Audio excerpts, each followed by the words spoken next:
Hello mga ka-journey, mga palangga!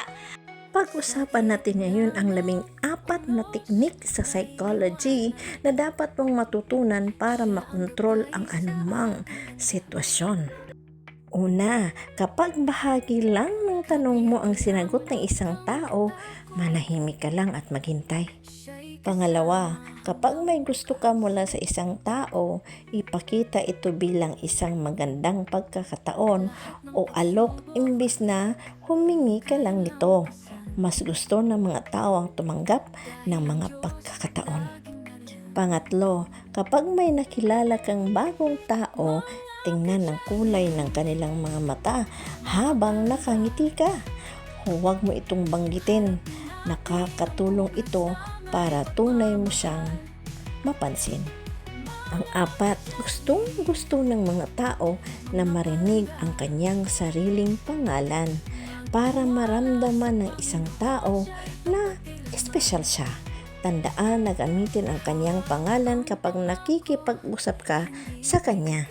Panglima, huwag masyadong umasa ng magandang resulta kapag sinusubukan ang isang bagong bagay.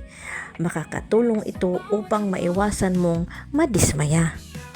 Pang-anim, upang maunawaan ang ugali ng isang tao, obserbahan kung paano niya tratuhin ang mga taong walang maitutulong sa kanya.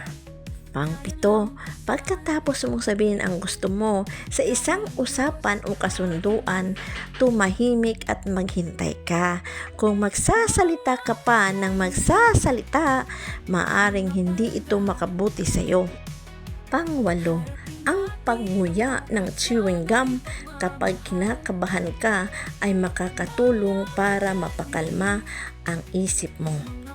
Pang-siyam, kapag may natutunan kang bago, subukan mo itong ituro sa iba. Nakakatulong ito para mas maalala at mas matuto ka. Pang-sampo, karamihan sa mga tao ay gustong magsalita tungkol sa kanilang sarili. Kung hindi mo alam ang sasabihin, magtanong ka tungkol sa kanilang buhay.